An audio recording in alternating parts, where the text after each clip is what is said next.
Chapter 2। दृष्ट के जल से बुझकर सूर्य चंद्रमा हो गया था और अल्पना का बना हुआ कमल पानी में तैर रहा था। कुछ याद आने से अचानक रघुवर प्रसाद उठे। उन्हें चिड़ियों की चहचहाट और कोयल के कुकवाने की आवाज के बाद में गांव में छुटुक मात्रा गुड़िया भी सुनाई दिया था। वे उठकर खड़े हो गए।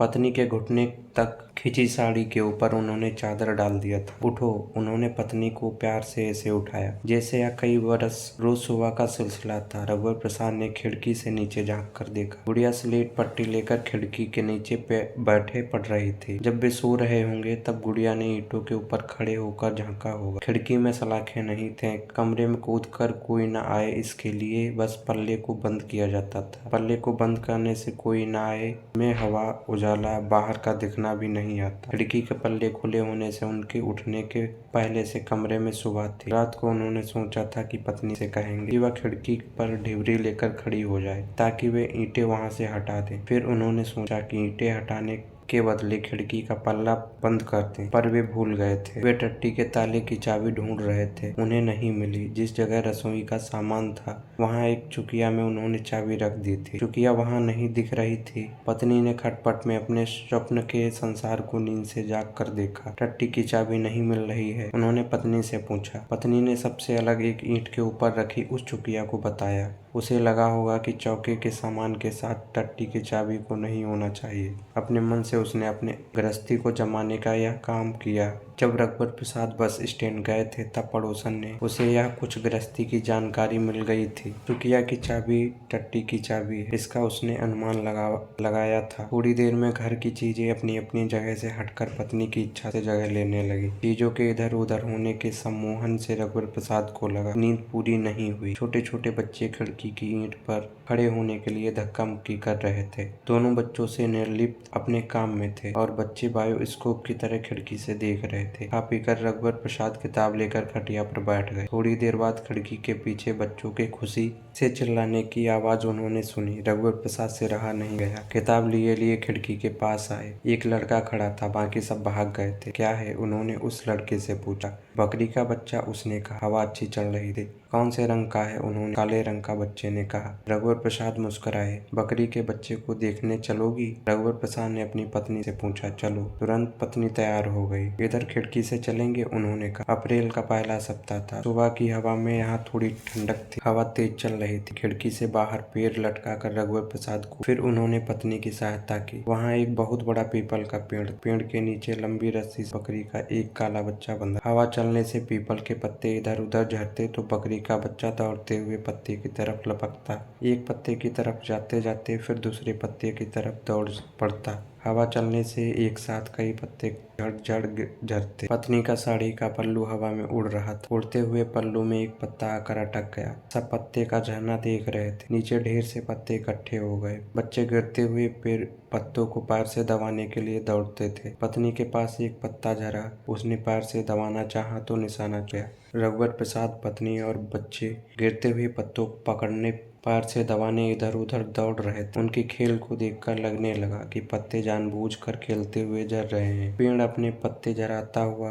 खेलते हुए खड़ा था। पत्नी के बालों में एक पत्ता फंसा। रघुवर प्रसाद ने कहा, तुम्हारे बालों में एक पत्ता अटका है। पत्नी ने बालों में पत्ते को उंगलियों से टटोला तो पत्ता नीचे गिर गया। रघुवर प्रसाद ने कहा। पड़ोसन अपनी खुली खिड़की से चिल्लाई, हाथी आया। बकरी के बच्चे के साथ खेलने छोड़ सारे बच्चे हाथी की तरफ दौड़ पड़े। रघुवर प्रसाद को लगा कि हाथी कुछ पहले आ गया है। वे पत्नी का हाथ पकड़े पकड़े खिड़की तक आए। उन्होंने पत्नी को चढ़ाया, फिर वे कमरे में कूदे। हाथी आया। से प्रफुल्लित पत्नी दरवाजे खोलने लगी। पत्नी ने दरवाजे को पूरा खोला जैसे हाथी को घर के अंदर आना हो। पल्ले की आड़ से उसने देखा भारी भरकम हाथी। फिर वह अंदर गई। रघुवर प्रसाद तैयार होते होते देख रहे थे कि हाथी सड़क के किनारे नग्न होकर पेशाब कर रहा था। हाथी पर बैठा साधु बीड़ी पी रहा था। हाथी देखकर पत्नी एक छोटी लड़की की तरह खुश थी। रघुवर प्रसाद आज साधु से कहना चाहते होंगे, हाथी पर बैठकर जाना अच्छा नहीं लग रहा है। मैं टेम्पो में से चला जाऊंगा। तब साधु कहेगा, मैं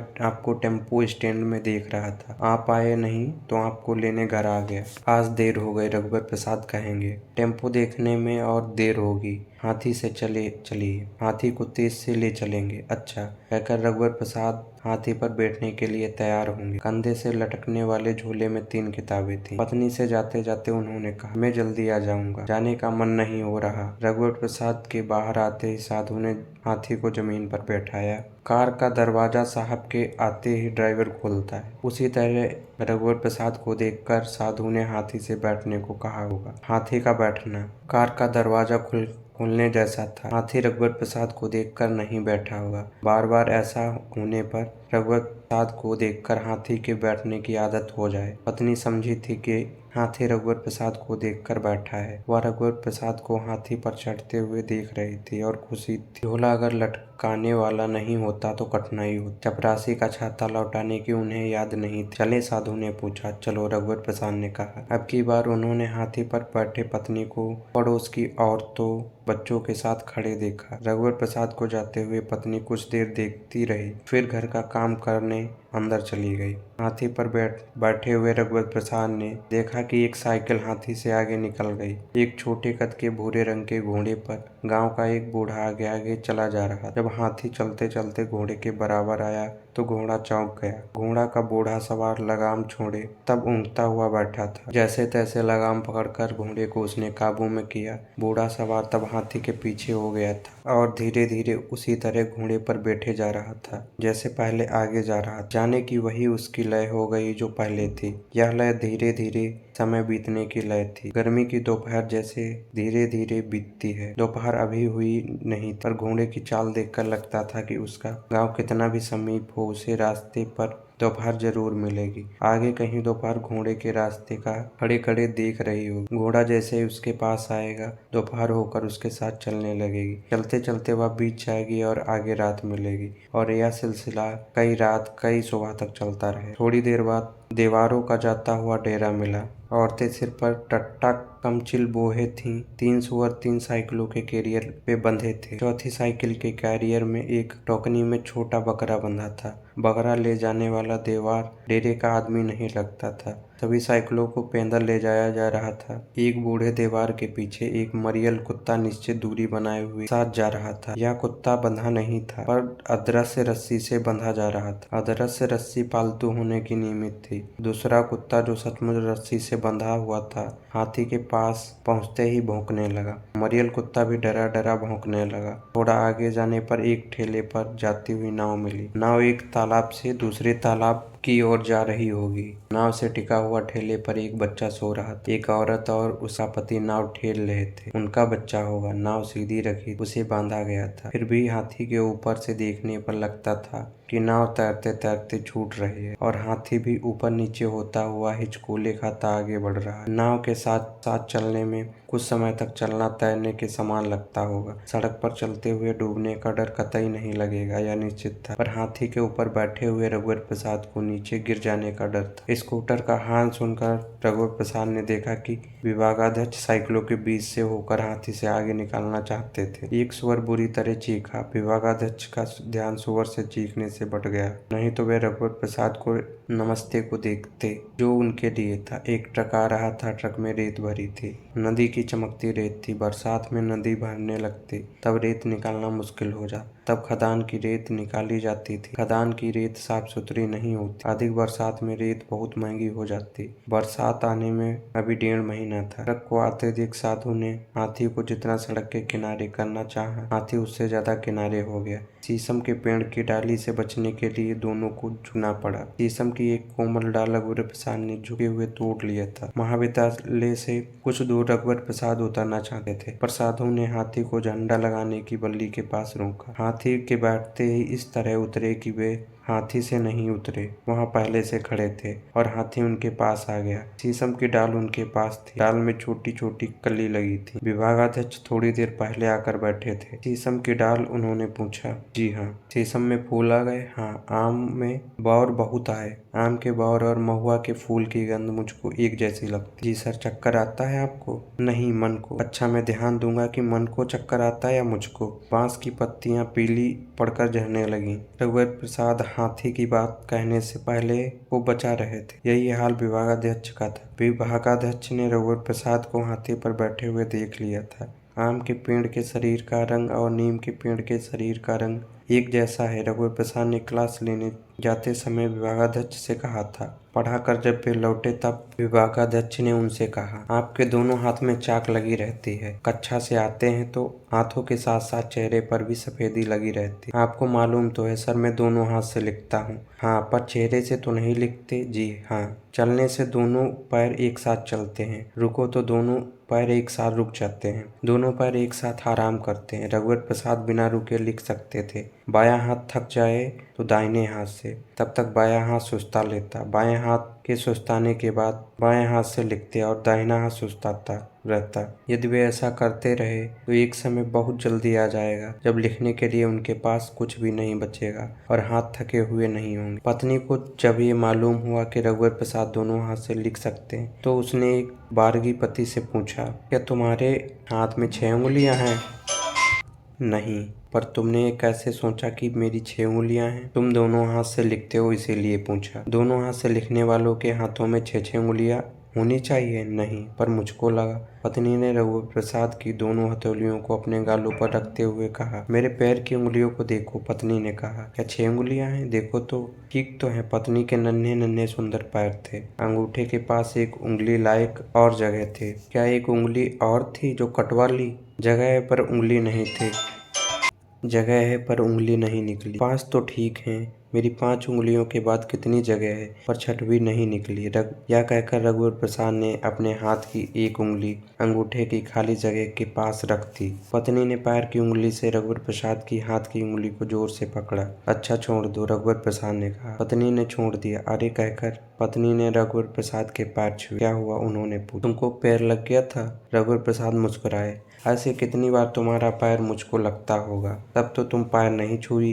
कई दिन बाद भी एक बार पैर छू लो तो पहले का हिसाब पूरा हो जाता है। शर्माकर पत्नी ने कहा, क्या तुमको मालूम है जामुन में भी फूल आते हैं? रघुवर प्रसाद ने कहा, हाँ, मुझको मालूम नहीं था। मैं सोचता था जामुन में सीधे फल लगते हैं। क्या तुमने इस साल जामुन के फूल को देखा है? हाँ, तुम्हारे आने के 2-3 दिन पहले। अब छोटे छोटे फल आ गए हैं। मैं नहीं देखी। किसी पेड़ में ढूंढ कर देखेंगे, शायद अभी फल नहीं बने हों। जामुन के सीधे फल पर ध्यान जाता है, फूल पर नहीं। परीक्षा में स्याही या पेन बदलने समय निरीक्षक से अनुमति लेनी पड़ती थी। यह कड़ा नियम था। तब निरीक्षक को उत्तर पुस्तिका में लिखना पड़ता कि स्याही या पेन बदलने की अनुमति दी गई है। परीक्षार्थी बाएं हाथ से लिखने या दाहिने हाथ से, इसकी स्वतंत्रता थी। रघुवर प्रसाद के बाएं हाथ के अक्षर और दाहिने हाथ के अक्षर में कोई अंतर नहीं। बहुत से ध्यान से देखने पर अंतर मालूम होता था। यह अंतर उसी तरह था जैसे गणेश जी की फोटो को बाईं तरफ से देखो फिर दाहिने तरफ जाकर देखो, या किसी रखी कुर्सी को बाईं तरफ से देखो या फिर दाहिने तरफ से। कुर्सी में अंतर नहीं होता था। रघुवर प्रसाद जब पढ़ते थे तब उनको परीक्षा के समय हाथ बदलने की अनुमति लेनी पड़ती थी। तब वे खड़े हो जाते होंगे। कहिए सर, अब मैं दाहिने हाथ से लिखना चाहता हूँ। पहले क्या बाएं हाथ से लिख रहे थे? जी सर। क्या बायां हाथ टूट गया? नहीं सर, हाथ ठीक है पर थक गया है। निरीक्षक को कुछ समझ में नहीं आया होगा। आप दाहिने हाथ से भी लिख सकते हैं। जी सर। अधिक बात करने से परीक्षा का समय जाया होता है, इसीलिए वहाँ उनसे अधिक बहस नहीं की थी। अभी आप कुछ देर बाएं दाएं से लिखिए, मैं मुख्य निरीक्षक से पूछकर बताता हूँ। कहकर वे साथी निरीक्षक से अनुमति लेकर मुख्य निरीक्षक के पास जाएंगे। एक परीक्षार्थी बाएं हाथ से लिखते लिखते अब दाहिने हाथ से लिखने की अनुमति मांग रहा है। अनुमति दे दें? बाएं हाथ से लिखते लिखते दाहिने हाथ से क्यों लिखना चाहता है? कहता है बाएं हाथ थक गया है, इसीलिए दाहिने हाथ से लिखेगा। जो दाहिने हाथ से लिखते हैं वे तो दाहिने हाथ से ही लिखते रहते हैं। हाथ थक जाता है तब भी दाहिने हाथ से लिखते रहते हैं। मैं तो बरसों से दाहिने हाथ से ही लिख रहा हूँ। मैं भी दाहिने हाथ से लिखता हूँ। दाहिने हाथ में चोट लग जाए तो भी दाहिने हाथ से ही लिखना पड़ेगा, नहीं तो परीक्षा नहीं दे पाते। बाएं हाथ के बाद दाहिने हाथ से कैसे लिखा जा सकता है? जिनके हाथ पैर नहीं होते वे पैर से लिख लेते हैं। हाथ से लिखने और पैर से लिखने में यह पहचान में आता होगा सर कि यह हाथ से लिखा गया है और यह पैर से। जैसे हाथ पहचान में आ जाता है कि हाथ है और पैर पहचान में आ जाता है कि पैर है। मुंह से ब्रश पकड़कर चित्र बनाने के बारे में मैंने पढ़ा है। मुंह से बनाई गई झोंपड़ी हो तो झोंपड़ी देखकर यह कैसे पता चलेगा कि यह मुंह से बनी झोंपड़ी है और यह हाथ से? शायद मुंह से अच्छी ना बनती हो, हाथ से भी खराब बनती है। सचमुच की झोंपड़ी मुंह से अच्छी नहीं बनेगी। विद्यार्थी तो वही है, चाहे वह बाएं हाथ से लिखे या दाहिने हाथ से, चाहे ना लिखे, उसे अनुमति दे दीजिए। और रघुवर प्रसाद को परीक्षाओं में दोनों हाथ से लिखने की अनुमति मिल जाती होगी। रघुवर प्रसाद दूसरे लड़कों से अधिक लिखते होंगे। वे पढ़ने में होशियार थे और अच्छे नंबरों से पास होंगे। रघुवर प्रसाद ने साधु से कहा, मेरा छोटा भाई आने वाला है, क्या उसे एक दिन हाथी पर बैठा कर घुमा दोगे? रघुवर प्रसाद की पत्नी का भी मन था कि वह हाथी पर बैठकर घूमे। उन्होंने पत्नी का नाम नहीं लिया। मैं अचानक एक दिन चला जाऊंगा, साधु कहेगा। क्या हाथी पर जाओगे? हाथी अचानक एक दिन नहीं जा सकता, पर जिस दिन जाएगा रोज की तरह जाएगा। यह तब कैसे होगा? तुम हाथी पर सवार होगे, रोज की तरह जाते हाथी पर सवार तुम अकेले अचानक कैसे जाओगे? हाथी के पास तुम भी रोज की तरह चले जाओगे। हाँ, मैं हाथी पर सवार होकर अचानक नहीं जा सकता। घोड़े पर अचानक जा सकते हैं। घोड़े पर थोड़ा अचानक जाया जा सकता है, पूरा अचानक नहीं। रात के अंधेरे में या दिन के सुनसान में कुछ अचानक हुआ जा सकता है, पर आजकल अंधेरा एकदम अंधेरा नहीं होता और दिन का सुनसान एकदम सुनसान नहीं। मैं घोड़े पर जाता हुआ दिख जाऊंगा। घोड़े की टप टप की आवाज खड़बड़ दूर तक सुनाई देगी। जितना सुनसान दिन और रात में होगा, खड़बड़ उतनी दूर तक सुनाई देगी। फिर जाना दिख जाएगा। हाथी तो दबे पांव चलता है, दौड़ेगा तो दबे पांव। उसके गले में घंटी नहीं है, उसके जाने की आवाज नहीं होगी। वह इतना बड़ा है कि छुप नहीं सकता, वह दिख जाएगा। घोड़े को कुछ छुपाया जा सकता है, हाथी को बिल्कुल नहीं। पर घोड़े की आवाज में आड़ नहीं छुपती। आड़ में खड़े रहेंगे तो कब तक रहेंगे और जाना कैसे हो? बस बदल कर अचानक नहीं जा सकते। कोई नहीं पहचानेगा और लगेगा कि तुम अचानक चले गए। मैं अपना वेश बदल लूंगा, पर घोड़े और हाथी का वेश कैसे बदलूंगा? हाँ, घोड़े का वेश नहीं बदल सकते, हाथी का भी नहीं। आदमी दाढ़ी मूछ मुड़ा कर बदल जाएगा, कपड़े बदल लेता तो वेश बदल जाता है। युवा बूढ़ा हो सकता है, लंगड़ा लूला अंधा बनकर वेश बदल सकते हैं। अच्छा होता कि हाथी को ऊंट बनाकर कुछ दूर तक जाते, फिर बैल बनाकर बैलगाड़ी में चले जाते। हाथी को बहुत छोटा हाथी बनाकर झोले के अंदर रखकर रेलगाड़ी से अचानक चले जाते। घने जंगल में वे छुप सकते थे। हाँ, पर मुझे छुपकर बनारस जाना है तो मैं जंगल में हाथी समेत छुप जाऊंगा। जंगल में बनारस की तरफ चलता रहूंगा। जंगल तो थोड़ी दूर इतना बड़ा है, बनारस तक इतना बड़ा नहीं है। जंगल के बाद गांव, शहर या खुला मैदान होंगे, तब नहीं छुप सकता। जंगल में छुपकर बनारस जाने का एक ही तरीका है कि जंगल की साथ साथ बनारस चले और जंगल के अंदर हाथी चलता रहे। तुम वेश बदल लो, फिर हाथी पर बैठकर चले जाना। लोग सोचेंगे कि हाथी पर कोई दूसरा चला गया। पत्नी खाना बनाने की तैयारी कर रही थी। रघुवर प्रसाद दरवाजा खोलकर बाहर खड़े थे। विभागाध्यक्ष कुर्ता धोती पहने स्कूटर हाथ से ठेलते हुए आ रहे। यह देखकर रघुवर प्रसाद उनके पास गए। क्या हुआ सर? चालू करते करते थक गया। चालू नहीं हुई। आगे मिस्त्री की दुकान है। हाँ है ना, आइए पहले चाय पी लीजिए। चाय नहीं पीऊंगा। अच्छा आइए। विभागाध्यक्ष सामने बरामदे से खड़े रहे। रघुवर प्रसाद ने पत्नी को आवाज दी। पत्नी कमरे में नहीं थी। कहाँ गई? लगता है खिड़की से उस पार चली गई।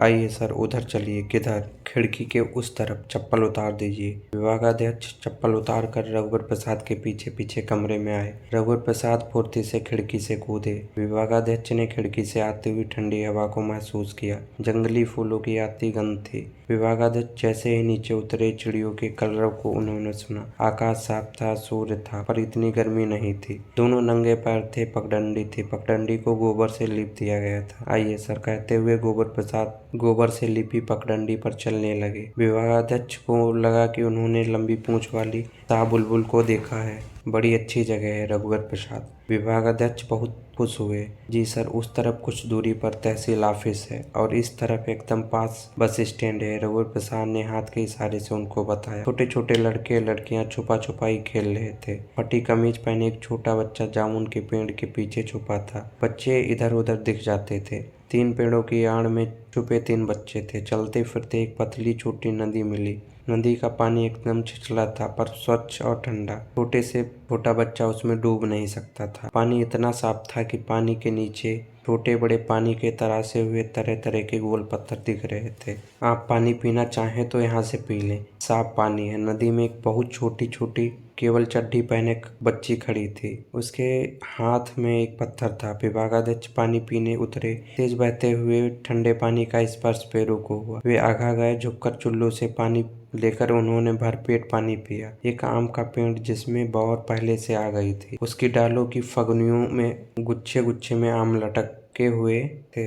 उस पेड़ के नीचे पत्नी आम बीन रही थी और आंचल में रखती जा रही थी। क्या कर रही हो? चटनी के लिए आम बीन रही थी। विभागाध्यक्ष आए हैं। तब तक विभागाध्यक्ष पानी पीकर उनके पास आ गए थे। आंचल में रखे आमों को कमरे में खोस कर उसने विभागाध्यक्ष को नमस्कार किया। विभागाध्यक्ष ने मन में सोचा, रघुवर प्रसाद की पत्नी कितनी सुंदर है। तुम जाकर खाना बनाओ, हम चाय बूढ़ी अम्मा की दुकान से पी लेते हैं। आइए सर। रघुवर प्रसाद दूसरी पगडंडी की तरफ बढ़ गए। यह पगडंडी भी गोबर से लिपी थी। पगडंडी में कहीं कहीं गोबर की पपड़ी के नीचे से हरी दूब के गुच्छे निकल आए थे। ये दूब के गुच्छे पूरी पगडंडी पर पैर रखने के लिए हरे मखमल के टुकड़े की तरह लग रहे थे। इस तरफ हवा में गीलापन था। पगडंडी के बाईं तरफ पगडंडी के साथ साथ चट्टानें थीं। इन्हीं चट्टानों के बीच से ऊपर से कहीं पानी फूट कर बह रहा था। इसकी तेज आवाज आ रही थी। आगे एक बरगद के पेड़ की छाया के नीचे चार बिल्ली गाड़ कर बांस की छप्पर पर बोरा डाल दिया गया था। बरगद में छोटे छोटे लाल फल लगे थे। जमीन पर फल बिखरे पड़े थे। एक बड़ा काले मुंह का बंदर पेड़ पर बैठा हुआ चुन चुन कर बरगद के फल खा रहा था। जब ये लोग चाय की दुकान पर पहुंचे तो कोने में छुपा हुआ काले मुंह का एक बड़ा बंदर विभागाध्यक्ष के पास से अपनी लंबी पूंछ उठाए तेजी से निकला और भागता हुआ बरगद के पेड़ पर चढ़ गया। छोटी सी चाय की दुकान थी। चूल्हे पर चाय बनती थी। बूढ़ी अम्मा चावल पछोर रही थी। बूढ़ी अम्मा, दो चाय बना दो। सामने बड़े बड़े पत्थर रखे थे। उसी पत्थर पर दोनों बैठ गए। बूढ़ी अम्मा ने चूल्हे में लकड़ी छेना डालकर आग को परछाया और एक छोटी एल्युमिनियम की पतली पतीली में तंबू से पानी डालकर चूल्हे में चढ़ाया। बूढ़ी अम्मा काले रंग की थी। पूरे बाल सफेद हो चुके थे। चेहरा गहरी झुर्रियों से भरा था। झुर्रियां लकीरों जैसी थी। 2 कप बसी में अम्मा ने चाय दी। एक कप की डंडी टूटी थी। इस टूटे कप को रघुवर प्रसाद ने अपने लिए रखा। चाय में धुआं गंध थी, पर चाय अच्छी थी। विभागाध्यक्ष को चाय बहुत अच्छी लगी। रघुवर प्रसाद की खिड़की के नीचे 3 पगडंडियां आकर मिली थीं। खिड़की से कमरे के आगे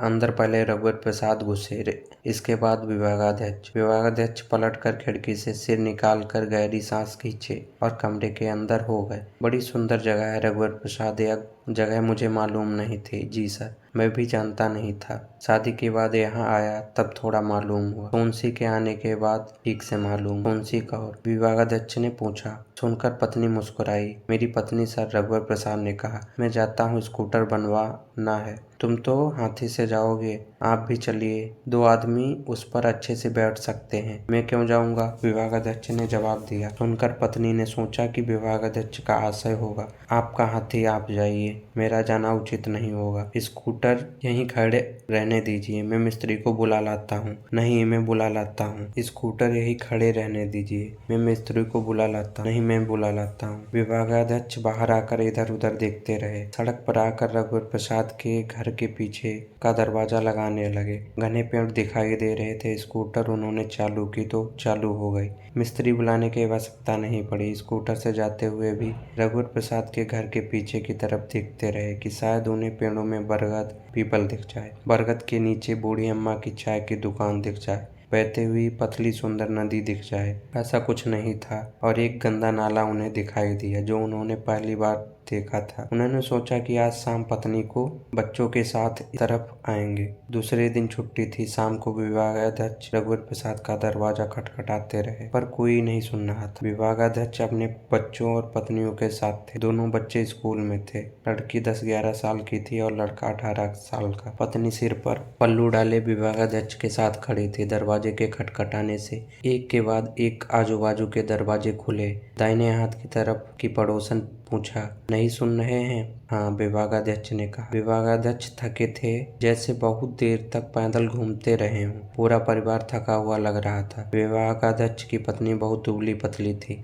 शायद अधिक थक गई थी। छोटी लड़की थाली पर 4 गिलास लेकर पानी आई। दूसरे बाजू की पड़ोसन स्त्री भी हाथ में 2 गिलास पानी लेकर आई थी। लड़की को पानी लाते देख हंसकर वह अपने दरवाजे के पास खड़ी हो गई। चारों ने गिलास खाली कर लिया तो बच्चे से पूछा, और पानी पियोगे? नहीं, दोनों बच्चों ने कहा। गिलास लिए वह मुस्कुराते हुए चली गई। खाली गिलास थाली पर इकट्ठा करते हुए लड़की ने कहा, खिड़की से पीछे चले गए होंगे, इसलिए नहीं सुन रहे हैं। विभागाध्यक्ष ने अपनी पत्नी की तरफ इस तरह देखा जैसे वे झूठ नहीं कह रहे थे। पत्नी ने विभागाध्यक्ष से लड़की की तरफ इशारा करते हुए कहा, इनकी खिड़की से पीछे की तरफ जा सकते हैं क्या? जरा पूछ कर तो देखो। मैं नहीं पूछता, विभागाध्यक्ष ने कहा। फिर उन्होंने बच्चों से कहा, चलो कल छुट्टी है, कल फिर आएंगे, रुको। कहकर विभागाध्यक्ष दाहिने तरफ से मकान के पीछे की ओर गए तो उन्हें एक तरफ 3 टट्टियां दिखीं। फिर दूसरी तरफ गए, वहां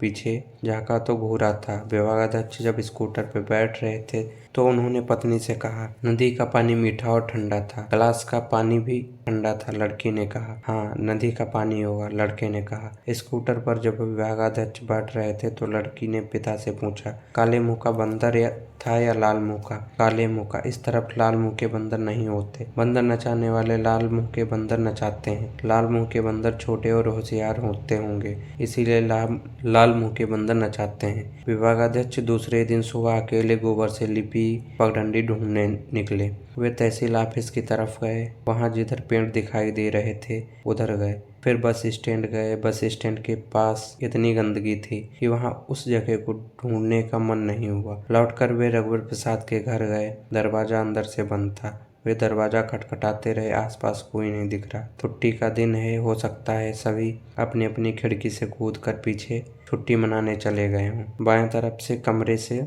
एक आदमी निकला। उसने विभागाध्यक्ष को परेशानी से देखा। क्या है? उसने पूछा। वह अपनी खिड़की से कूदकर पीछे जाने वाला होगा कि उसे साकड़ की आवाज सुनाई दी होगी और लौटना पड़ा होगा, इसलिए चिढ़ गया। रघुवर प्रसाद कहाँ है? मालूम नहीं। दरवाजा अंदर से बंद है, अंदर होंगे। कोई जवाब नहीं देता, गहरी नींद सो रहे हो, उसने कहा और दरवाजा बंद कर लिया। दाहिने ओर के कमरे से भी वही छोटी लड़की आई जो थाली में पानी का गिलास लाई थी। विभागाध्यक्ष को देखकर लड़की अंदर जाने के लिए पलटी तो विभागाध्यक्ष ने उसे रोका। कहाँ जा रही हो? पानी लाने? मैं पानी नहीं पीऊंगा, तुम रघुवर प्रसाद को बुला दो। विभागाध्यक्ष चाहते थे कि लड़की अपने घर की खिड़की से बाहर निकले और यदि रघुवर प्रसाद कमरे में सो रहे हों तो उनकी खिड़की से आवाज देकर उठा दे। वो तो नहीं है, लड़की ने जवाब दिया। दरवाजा तो अंदर से बंद है, कहाँ चले गए? खिड़की से पीछे चले गए। अच्छा, पीछे चले जाते हैं, विभागाध्यक्ष ने बड़बड़ाया। वे स्कूटर की तरफ बढ़े, तभी उन्हें ध्यान आया कि लड़की से कहें कि उन्हें भी पीछे रघुवर प्रसाद के पास जाना है। कहने के लिए वे पलटे तो दरवाजा बंद था। तीनों दरवाजे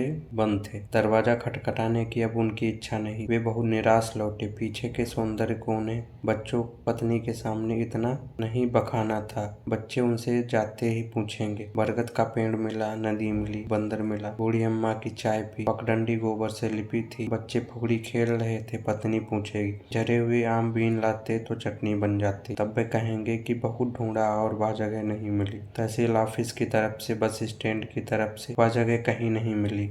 उधर बहुत गंदगी थी, मकान के पिछवाड़े और गंदे थे। बच्चे फिर और कुछ पूछेंगे तो वे चिड़चिड़ा जाएंगे। अच्छा, अब तुम लोग अपना काम करो। किसी के घर की खिड़की को रास्ता बनाना ठीक नहीं है। रास्ता मिल जाएगा तो ले जाएंगे। ज्यादा बगीचा घूमने का मन है तो म्युनिसिपैलिटी का बगीचा शाम को चले जाना। छुट्टी का दिन था। सवेरे से रघुवर प्रसाद और सोनसी खिड़की से कूदकर पीछे गए। रघुवर प्रसाद के दाहिने हाथ में लोहे की बाल्टी थी जिसमें धोने के लिए कपड़े थे। सबसे ऊपर साबुन की एक नई बट्टी थी। दोनों नंगे पैर थे। गंगा इमली पेड़ के थोड़ी दूर से होकर पगडंडी बनी थी। पेड़ के नीचे कांटे झरते थे, इसीलिए गंगा इमली लाल पक गई थी। बहुत से तोते डालों से ऊपर नीचे लटके उसे खा रहे थे। खाते खाते चोंच से फल टपक जाता, जिसे बच्चे बीन लेते थे। पत्नी ने जमीन से उठाकर कच्चा फल खाया। एक टुकड़ा उसने रघुवर प्रसाद को। इधर महुआ के पेड़ की कतार थी। महुआ के सफेद फूल नीचे टपक रहे थे। महुआ की कतार के साथ साथ गहरी मादक गंध की हवा में कतार थी। पगडंडी पर चलते हुए उसी मादक गंध की गहरी सांस लेते हुए दोनों जा रहे। बूढ़ी अम्मा की चाय पियोगी?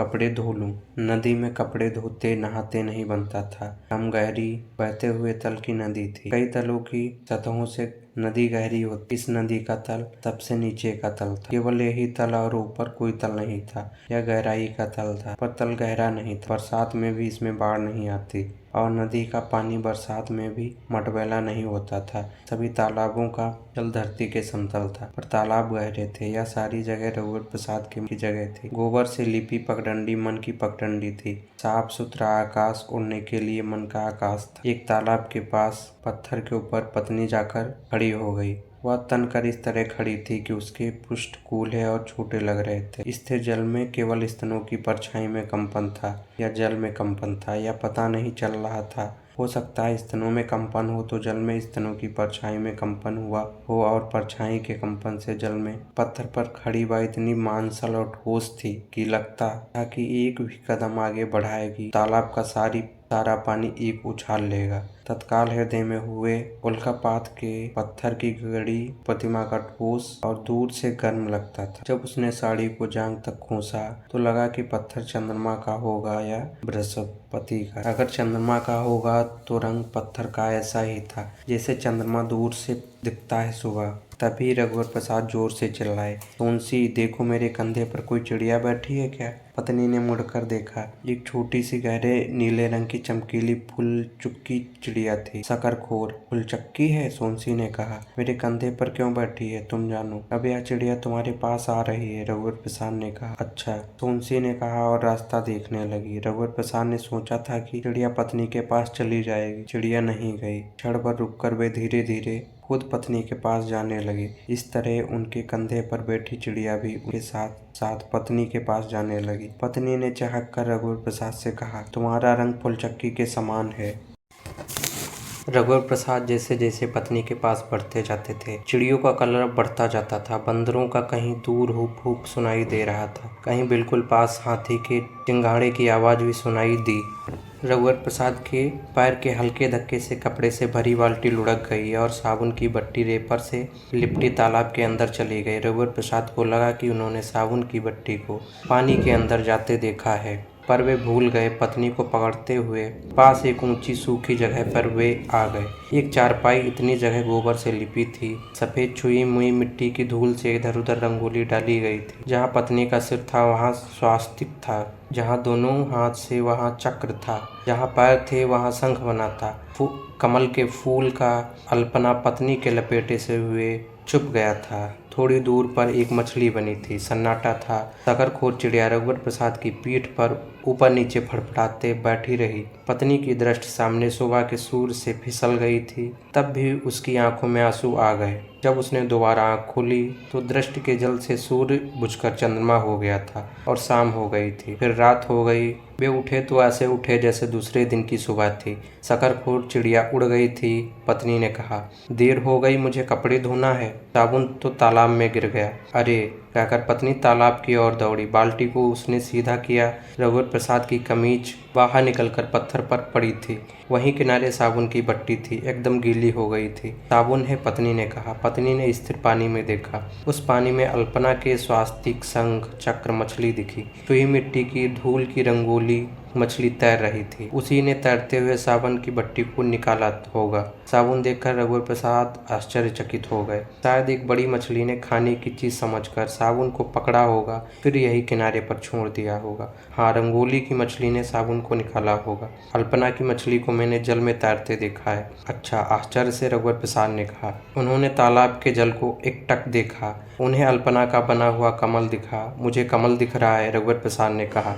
मुझे भी दिख रहा है। पत्नी ढेर से खिले हुए कमल को देखकर कह रही थी, यह सचमुच का कमल नहीं है, रघुवर प्रसाद ने कहा। कौन सा कमल? पत्नी ने पूछा। यह कमल उस जगह गोबर से लिपी जगह पर बना था। मछली भी वहीं थी। हाँ, रघुवर प्रसाद ने कहा। वे तालाब में घुसकर नहाने लगे। नहाने की पानी की हलचल में तालाब के किनारे खिले हुए कमल धीरे धीरे दोनों के चारों तरफ इकट्ठा हो गए, पर लगता था कि जैसे उनके नहाने से सफ़ेद कमल के फूलों की संख्या बढ़ रही थी और फूलों की बाढ़ उनके समीप आने लगी थी। इतने में बूढ़ी अम्मा चाय के 2 कप लेकर आई और गोबर से लिपी उस जगह पर लाकर धर दी जहाँ अल्पना मिट गई थी। उसने वहाँ से आवाज़ दी, बाहर आ जाओ, कमल में फंस जाओगे। दोनों बाहर आ गए। पत्नी ने बाल्टी से गिरी रघुवर प्रसाद की कमीज से अपनी देह को पोंछा। रघुवर प्रसाद ने बाल्टी में रखी पत्नी की साड़ी से देह को पोंछा। टूटे कप को रघुवर प्रसाद ने लिया। चाय पीकर पत्नी कपड़े धोने लगी। रघुवर प्रसाद कप लेकर चले गए। फिर वे बच्चों के साथ गंगा इमली तोड़ने लगे। उसी दिन दोपहर को रघुवर प्रसाद ने खुशी से चिल्लाते बच्चों की आवाज़ सुनी। फिर उन्हें लगा कि बच्चे आपस में झगड़ भी रहे हैं। उन्होंने खिड़की से झाँका। 4 छोटी छोटी लड़कियां थे जिसमें एक गुड़िया थी। 2 लड़कियां ईंट रगड़कर ईंट का लाल चूरा पीछे अखबार पर इकट्ठा कर रही थी। गुड़िया और दूसरी लड़की ईंट पर छुई हुई मिट्टी का ढेला रगड़कर सफ़ेद चूरा बना रही थी। रघुवर प्रसाद ने पूछा, वाह में छोटू की मात्रा या गाँव में रंगोली किसी ने बिगाड़ दी? गुड़िया ने कहा, रंगोली कौन सी? तालाब के किनारे वाली। मैंने नहीं बिगाड़ी। सोनसी इधर आओ। क्या है? इनकी तालाब वाली रंगोली किसी ने बिगाड़ दी है? रघुवर प्रसाद ने कहा। मैंने नहीं बिगाड़ी। सोनसी ने कहा। मैंने भी नहीं बिगाड़ी। रघुवर प्रसाद ने कहा। बूढ़ी अम्मा के बंदर ने बिगाड़ी होगी, एक लड़की ने कहा, जो एक लाल रंग का फटा लहंगा और हरे रंग का पोलका पहने थी। हाँ, उसने बिगाड़ी है, सोनसी ने कहा। मैं फिर बना लूंगी, गुड़िया ने कहा। हाँ, सोनसी ने कहा। हम फिर बिगाड़ देंगे, रघुवर प्रसाद धीरे से बोले। पत्नी ने रघुवर प्रसाद से कहा, आज छुट्टी है, क्या हाथी की भी छुट्टी होगी? वह महाविद्यालय जाएगा? रघुवर प्रसाद ने सुना। खिड़की से उस तरफ हमारा हाथी कैसे जाएगा? उन्होंने कहा। जाएगा नहीं तो कैसे काम चलेगा? पत्नी ने कहा। खिड़की से हाथी नहीं जा सकेगा। हाँ, रघुवर प्रसाद ने कहा। पत्नी ने सुना। मन की खिड़की है, हाथी क्यों नहीं जाएगा? पत्नी ने कहा। मन की खिड़की और बड़ी होती तो ठीक था, मन का हाथी बड़ा है, तुम उसकी चिंता मत करो। मैं चाहती थी कि वहाँ हाथी होता, तुम उस पर सवारी करते, आम पक जाएंगे तो मैं हाथी पर बैठ जाऊंगी। हाथी पर खड़े होकर आम आसानी से तोड़ सकेंगे। तुमको आम की पड़ी है, क्या हुआ? मुफ्त में आम मिल जाएंगे। हाथी भी पेट भर आम खा लेगा। एक ही तो आम का पेड़ है, बहुत से पेड़ होंगे, केले का जंगल होगा। दरवाज़ा खोल देंगे तो हाथी केले के जंगल को खिड़की की हवा से सूंघ लेगा और खिड़की से चला जाएगा। कैसे जा सकेगा? खिड़की की दीवार तोड़ के जा सकेगा। महावत से कहेंगे कि वह तहसील ऑफिस की तरफ से या बस स्टैंड की तरफ से हाथी को ले चले। रघुवर प्रसाद ने फिर कहा, पर पत्नी ने नहीं सुना। उसे लगा रघुवर प्रसाद ने कुछ नहीं कहा। रघुवर प्रसाद हाथी का रास्ता देखते बैठे थे। महाविद्यालय जाने का समय हो रहा था। हाथी आया नहीं था। उन्होंने सड़क के दोनों तरफ देखा, हाथी दूर तक नहीं दिखा। शायद साधु बीमार हो या साधु हाथी पर बैठकर कहीं चला गया हो। अचानक नहीं गया होगा। अचानक नहीं गया तो बताकर जाना था। वे कमरे के अंदर गए और पत्नी से कहा, हाथी नहीं आया, अब मैं टेम्पो से जाऊंगा। टेम्पो से तो जल्दी पहुंच जाओगे, थोड़ा रुक जाओ। क्यों? कल जो कपड़े धोए थे वही सूखने के लिए झाड़ों पर डाल दिए थे, लाना भूल गए। जाकर ले आओ। अरे, कोई लेकर तो नहीं जाएगा? वहाँ कौन उठाएगा? बंदर अपने पहनने के लिए मेरी कमीज और पैंट ले जाएंगे, उनके नाप का नहीं है, जाओ। पत्नी ने रघुवर प्रसाद को खिड़की की तरफ धक्का दिया। जूते उतार कर रघुवर प्रसाद कूदे और नंगे पैर दौड़ते गए। झाड़ियों में फंसे कपड़े सूख गए थे, हवा से इधर उधर हो गए थे। कपड़े समेटकर वे लौटे। बूढ़ी अम्मा बाहर चारपाई पर कपड़ा डाले बरी चुआ रही थी। धूप अच्छी निकली थी। बूढ़ी अम्मा कपड़ा लेने आया था, चिल्लाते हुए रघुवर प्रसाद ने कहा। बूढ़ी अम्मा ने सुना। बरी चुआने सोनसी को भी बुला लेती। यह वाक्य रघुवर प्रसाद कहना चाहते थे, पर दौड़ते हुए कहना भूल गए थे, जिसे बूढ़ी अम्मा ने सुन लिया था। रघुवर प्रसाद जब खिड़की से अंदर गए तो पत्नी ने रघुवर प्रसाद से कहा, हाथी आ गया है। अरे, रघुवर प्रसाद ने कहा। उन्होंने जल्दी जूते पहने। रबर सोल के जूते थे, परंतु साधु ने पता नहीं क्यों जूते उतार कर हाथी पर बैठने को कहा। वे जल्दी जल्दी जूता उतारने लगे। मोजा पहने हुए थे, एक हाथ में जूता पकड़े हुए थे। हाथी के पास गए। हाथी उनको देखकर बैठ गया। हाथी पर चढ़कर उन्होंने साधु से पूछा, क्या मुझको देखकर हाथी बैठ गया था? नहीं, मैंने बैठाया था, साधु ने कहा। हाथी महाविद्यालय की तरफ जा रहा था। पत्नी को देखना वह भूल गए थे। पहले तो मैं जूते पहनकर बैठता हूँ, रघुवर प्रसाद ने कहा। मैं टोकना भूल गया था। जूते पहनकर नहीं बैठना चाहिए, पर मेरे जूते में नाल नहीं है। साधु ने तब कुछ नहीं कहा। थोड़ी देर बाद उन्होंने कहा, हाथी का सम्मान करना चाहिए। हाँ, हाथी का सम्मान करना चाहिए। तुम कुछ उदास लग रहे हो, रघुवर प्रसाद ने पूछा। हाँ, मुझे जाना है, इसीलिए उदास हूँ। कितने दिन के लिए जाओगे? कुछ दिन के लिए, इसके बाद मैं आ जाऊँगा। कहाँ जाओगे? घर जाऊँगा। घर में कौन है? सब हैं, पत्नी है। कब जाओगे? अचानक, कभी भी। पर मैं घर लूट नहीं रहा हूँ, मैं यहाँ लौटूंगा। खिड़की से आकाश दिखता था, इसीलिए खिड़की से झांकते हुए बच्चे आकाश से झांकते हुए लगते थे। वे छोटे छोटे देवता की तरह खिड़की से कूदकर अंदर आना चाहते थे। ईंटों का चबूतरा ऊंचा नहीं था, बच्चे इतने बड़े नहीं हुए थे। पत्नी सूती लाल रंग की साड़ी पहनी हुई थी, साड़ी में खोंचा लग गया था। नीचे की चौखट का एक कीला थोड़ा उभरा था। खिड़की से कूदते समय साड़ी फट गई। साड़ी फट गई, रघुवर प्रसाद ने कहा। हाँ, आज सी लूंगी। रघुवर प्रसाद खिड़की के पास आए। उभरा हुआ कीला देखकर उन्होंने उस तरफ खड़े बच्चे के सिर पर प्यार से हाथ फेरते हुए कहा, क्या कीला ठोंकने के लिए एक पत्थर दोगे? हाँ, लड़के ने खुश होकर कहा। लड़का एक छोटा गोटा उठा रहा था। उसे नहीं, उसके पास जो गोल बड़ा पत्थर है उसे, रघुवर प्रसाद ने बताया। दोनों हाथ से पत्थर उठाकर लड़का खिड़की के पास आया। बाहर झुककर रघुवर प्रसाद ने लड़के के हाथ से पत्थर लिया। जब रघुवर प्रसाद खेला ठोंक रहे थे तब लड़का खिड़की से अलग हट गया था। उसी जगह रख देना जहाँ से उठाए थे। रघुवर प्रसाद ने लड़के को पत्थर दिया, उसी जगह लड़के ने पत्थर रख दिया। ठीक है, रघुवर प्रसाद ने कहा। ठीक है कि शाबाशी से लड़का खुश हो गया। बेमौसम की बरसात नहीं हुई थी, पर खिड़की से दूर एक पेड़ धुले हुए चमकीले हरे लग रहे थे। वातावरण नहाया हुआ लग रहा था। दरवाजा बंद था। दरवाजे के पास खड़े होकर लग रहा था कि दरवाजे के पास आंधी चल रही है। तेज हवा से दरवाजा हिल रहा था। क्या बाहर आंधी चल रही है? रघुवर प्रसाद ने पूछा। पत्नी ने खिड़की की तरफ देखकर कहा। नहीं तो। खिड़की से साफ आकाश दिखता था। पेड़ धीरे धीरे हिलते डुलते दिख रहे थे। दरवाजा खोलकर देखता हूँ। रघुवर प्रसाद ने दरवाजा खोला तो दरवाजा झटके से खुल गया। जोर की हवा ने धक्का दिया था। जमीन पर रखा हुआ गिलास हवा से लुढ़क गया। दीवार में लगा कैलेंडर केला समेत उखड़ गया। कमरे में धूल भर गई थी। इतना सब हुआ जबकि रघुवर प्रसाद ने तत्काल दरवाजा बंद कर दिया था। खिड़की बंद करने की किसी को याद नहीं थी, जरूरत भी नहीं थी। खिड़की से धीरे धीरे अच्छी हवा आ रही थी। खिड़की से बाहर शांत था। कमरे के अंदर धूल से खिसकन बढ़ गई थी। पत्नी झाड़ू लगाने लगी। ढेर सी धूल कोने में झाड़ू से इकट्ठा हुई थी। थाली में गूंथा हुआ आटा गीला था, गीले फरिया के टुकड़े से ढका हुआ था। इसीलिए लगता था कि रेत धूल आटे में चिपकी नहीं होगी। फिर भी फरिया को झाड़कर थाली को पत्नी ने पोंछा। थोड़ा आटा उंगली में लेकर चखा। शायद आटा किरकिरा था।